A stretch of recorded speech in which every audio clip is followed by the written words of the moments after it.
My wife and I have been married for a little over 20 years. I am 42 years old and my wife just won 4-0. We are happy and have 2 teenage children, Darcy, who is 17, and David, who is 15. I had already graduated from college and Macy was in her senior year of college when we got married.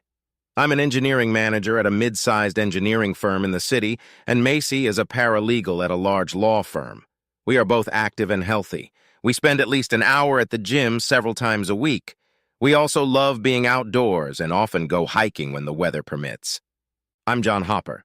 My height is 180 centimeters and my weight is about 82 kilograms. I'm not going to tell you that I'm some kind of super stud, but I can please my wife when we make love often. This usually happens about 2 or 3 times a week. Macy is about 170 centimeters tall, has C-shaped breasts, a flat stomach, and a nice curve to her hips. Overall, she is still very attractive. Heads turned on her whenever we went out anywhere, especially if she was dressed down. My children were wonderful. They were poised, got good grades, and enjoyed some popularity in their school. They were the greatest joy in my life, along with my beautiful wife. I rarely missed one of their games or school performances.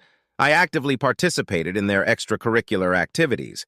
I helped them with their homework and took them hiking and camping on weekends. As an engineering manager, I mostly delegated the actual engineering functions to my staff, so I didn't have to work overtime or weekends. Travel was minimal, just to conferences once or twice a year. Macy sometimes had to work overtime when she was working on a big case, but it wasn't really that much. Okay, that pretty much sums up our lives. Obviously, if that was all there was to it, it would be a pretty boring story. Storm clouds were gathering that I wasn't paying attention to. They came in the form of a brash young lawyer who was hired at the law firm where my wife worked. His name was Brandon Howard. He was a big guy who was 190 centimeters tall and weighed about 105 pounds. He worked out a lot to relieve stress at work, so he wasn't overweight. He was opinionated, cocky, and arrogant. In addition, he was constantly lonely.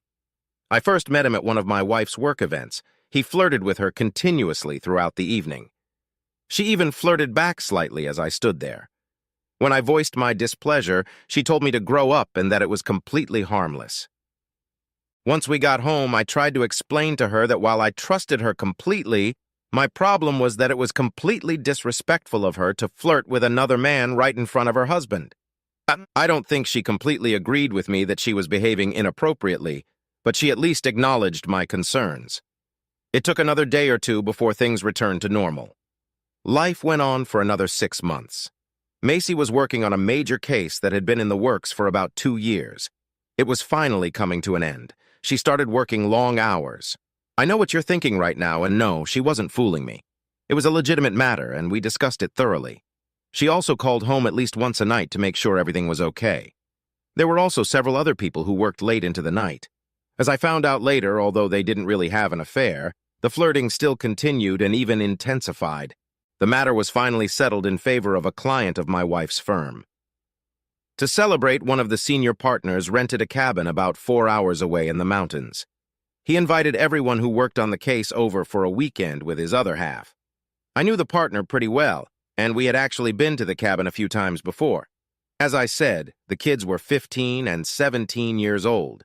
They were pretty responsible and were at an age where they could take care of themselves.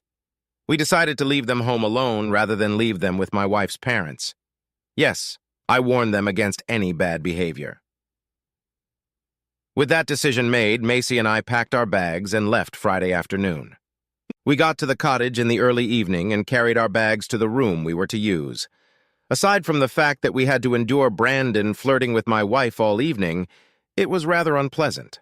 After telling my wife of my displeasure at her continued flirting with Brandon, I decided to just leave her alone and socialize with Charles and Louise, the owners of the cottage. Like I said, I liked Chuck and Lou, as they preferred to be called casually. We had quite a few similar interests. After dinner and sitting around the fire on the back patio, it was getting late, and I picked up my wife to put her to bed.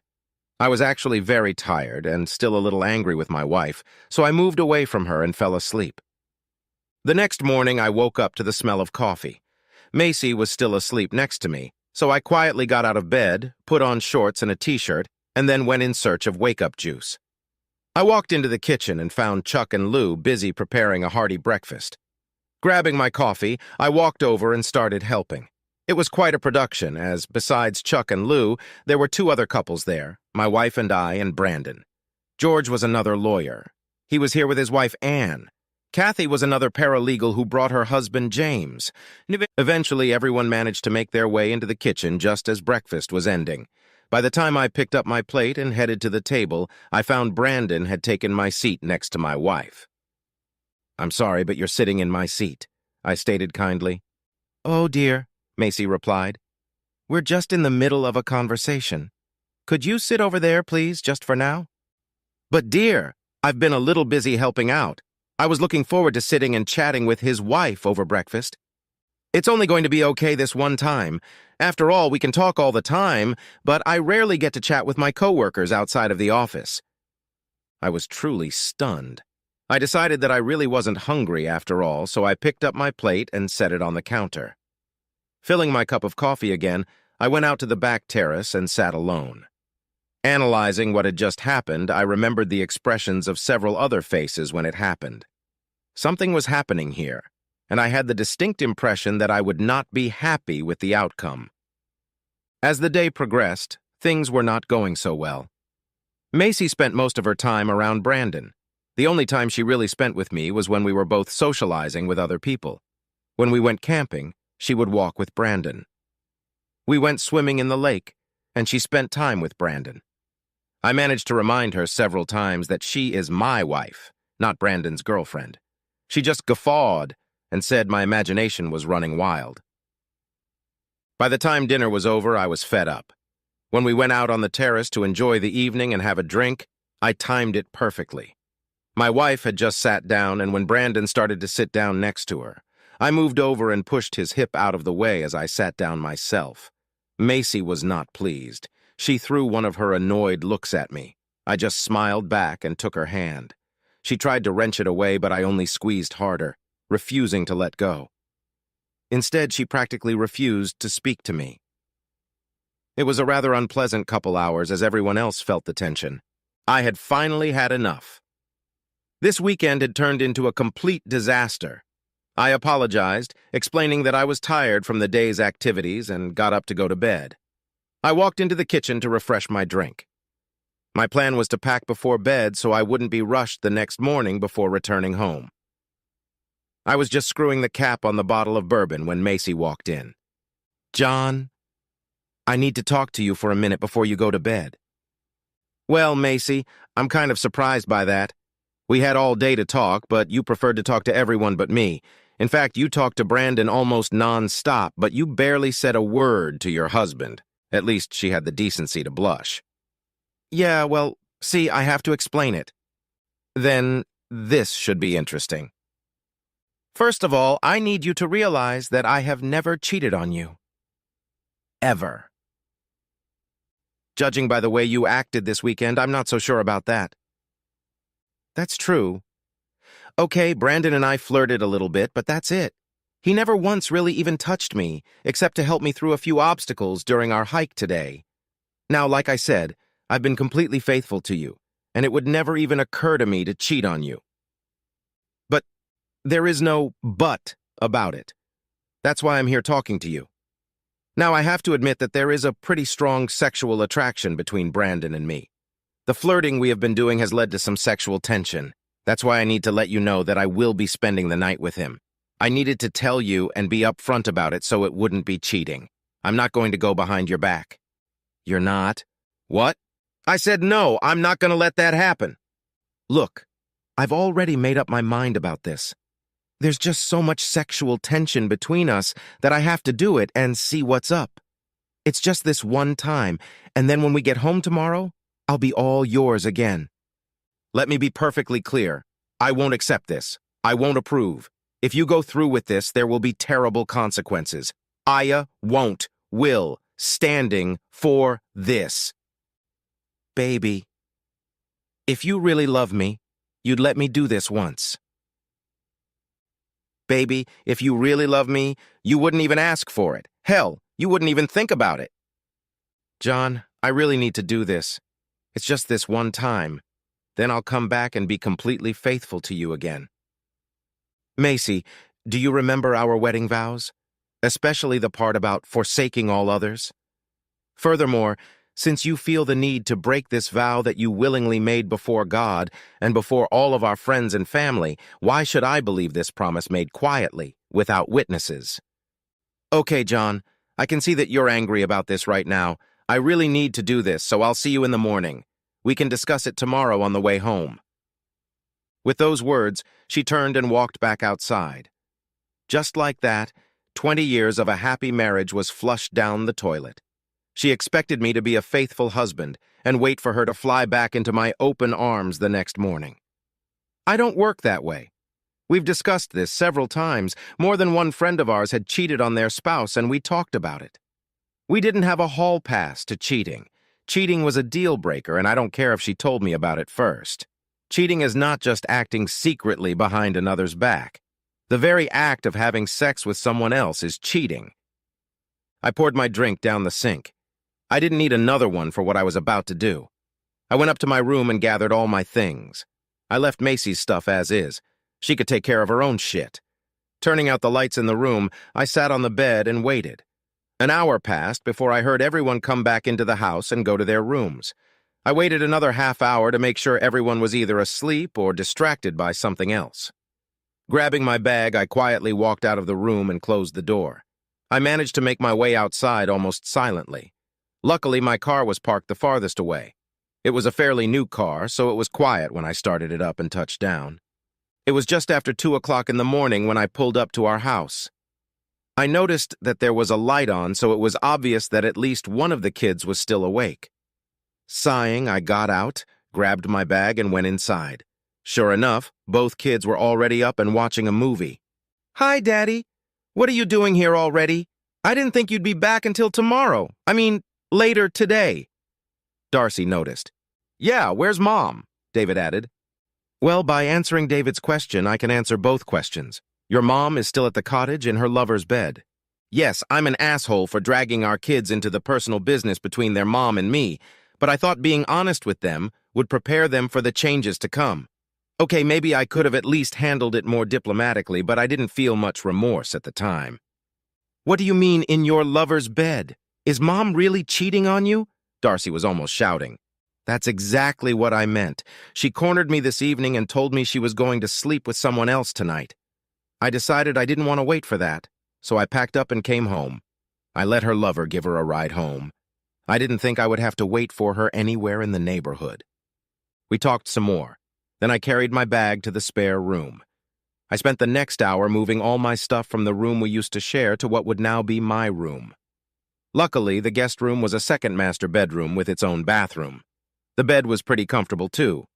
As soon as I was moved, I fell onto the bed and fell into an exhausted sleep. I woke up a few hours later to my phone ringing. Glancing at it, I noticed it was my wife calling. I sent it to voicemail. Looking closer, I saw that she had left half a dozen text messages, and this was her third call. Just for interest, I read the messages and listened to the voicemails.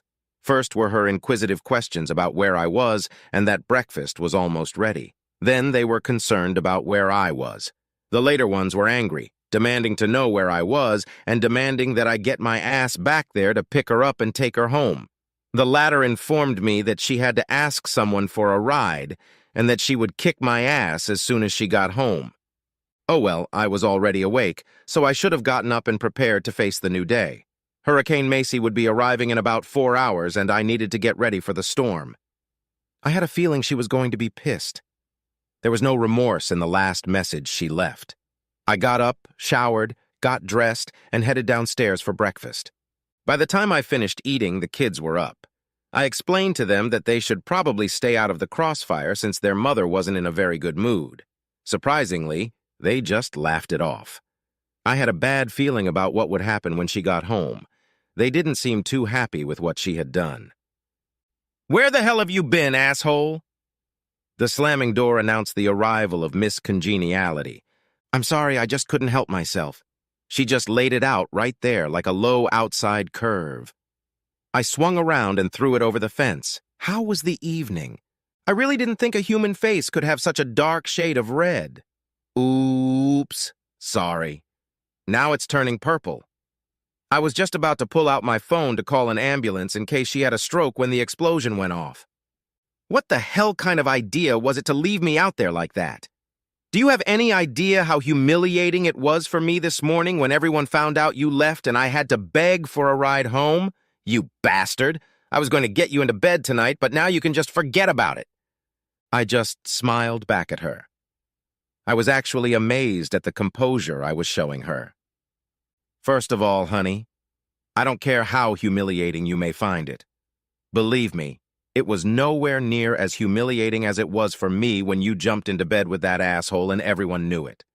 Secondly, I have absolutely no interest in ever sleeping in the same bed with you again. Now you're damaged goods. How can you talk to me like that? I'm your wife. No, you're not. Well, maybe on paper you still are, but in reality, my wife disappeared yesterday. You're just a cheating wench. What are you talking about? We discussed this last night. I told you about it beforehand, so I wasn't cheating. Okay, let me ask you a couple questions. 1. Did you sleep with someone last night who wasn't your husband? Yes. I told you I was going to get in bed with Brandon. Okay, then. Because you let someone other than your husband fuck you, you cheated. End of story. It doesn't matter if you told me about it or not. In fact, you didn't even ask.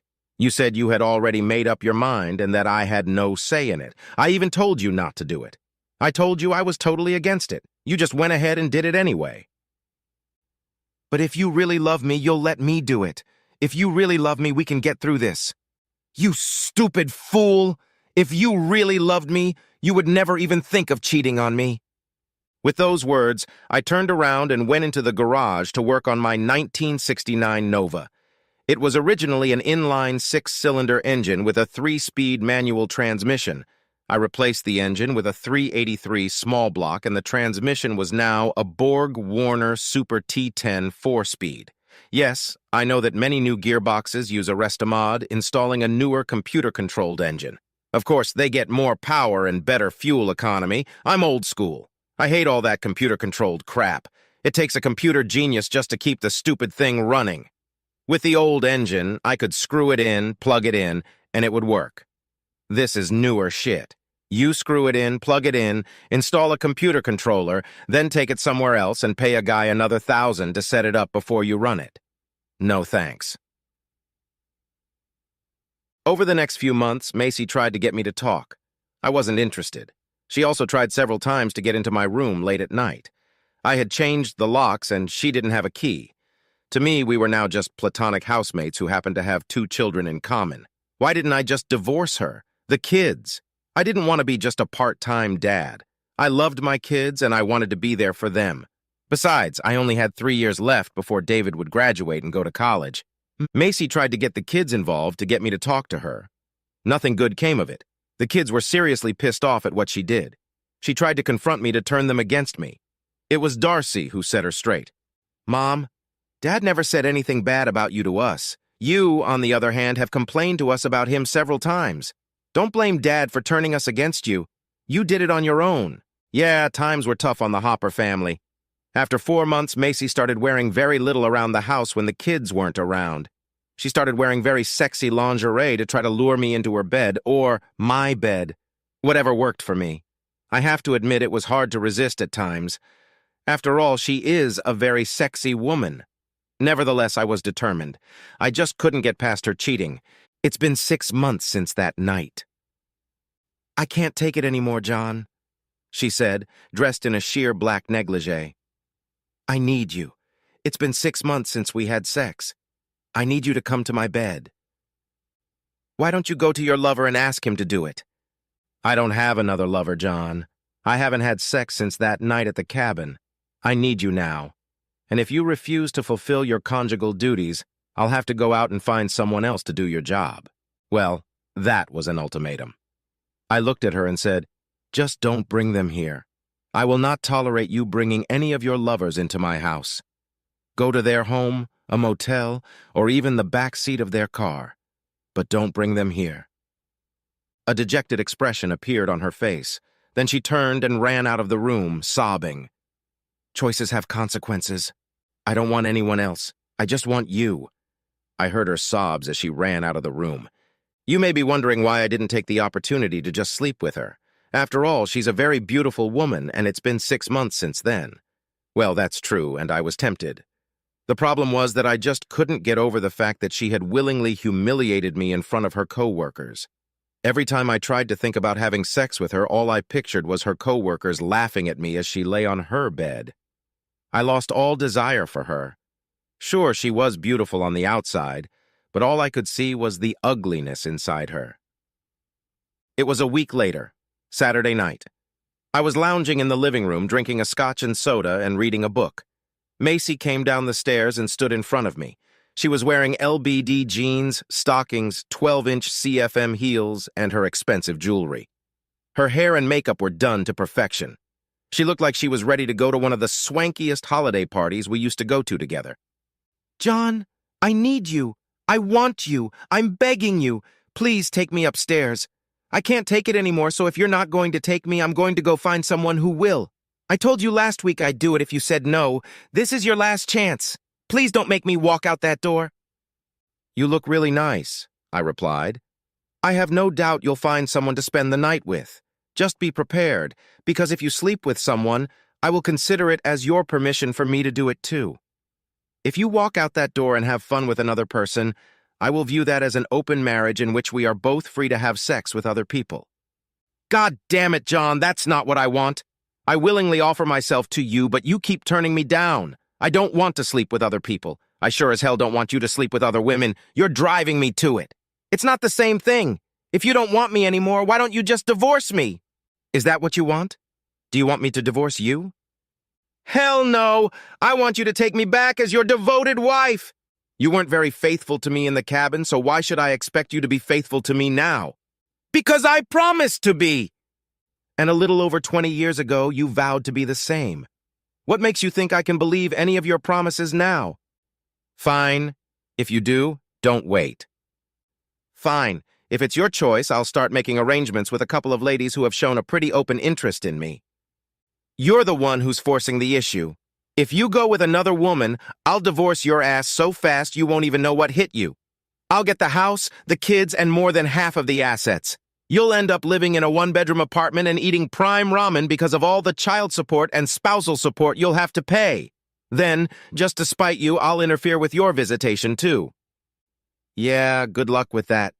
You do realize that kids are old enough to determine which parent they want to live with, right? You want to bet on who it's going to be? Go ahead, go out and have fun. I really don't care. She cried again. What do you want from me? How long are you going to punish me? What can I do to make you love me again? She burst into tears. There is absolutely nothing you can do. You've already done it, once and done. You screwed another man and humiliated me in front of your friends. As for what I want from you, I want to coexist in this house as roommates for the next 3 years. Once David turns 18, graduates from high school and goes to college, we will divorce and go our separate ways. Until then, we will live in the same house and raise our children together. If you want to divorce me before then, go ahead. I can't stop you. Just keep in mind that the kids will probably want to live with me. That means I'll stay here in the house, and you'll pay child support. Macy, I just can't trust you anymore. I can't live with the idea of my wife sleeping with someone else every time she's not home. I can't live with the thought of the next time you break your promise to be faithful. I only have 2 options here. The first is to divorce you now, and then the kids will have 2 part-time parents. The other option is to live in the same house, where we will both have freedom, but the kids will run the household with 2 parents. We will live in the same house, but will be divorced in every way except on paper. You are free to date as much as you want, as am I. We just won't bring anyone home with us. She did go out that evening, after washing her face and applying her makeup. As promised, I also started seeing other women. After a month, she seemed resigned to her fate. We were polite to each other and practically lived as platonic roommates while we raised our children. We acted like a family. When either of us had a party, we usually went together. We had to maintain this farce in public. Of course, it wasn't long before all of our co-workers realized what was going on. Heck, I dated a few single women in my office, as did she with some of the guys she worked with. Yes, she was constantly trying to lure me into her bed, but I mostly refused. Okay, sure, I gave in to her a couple times.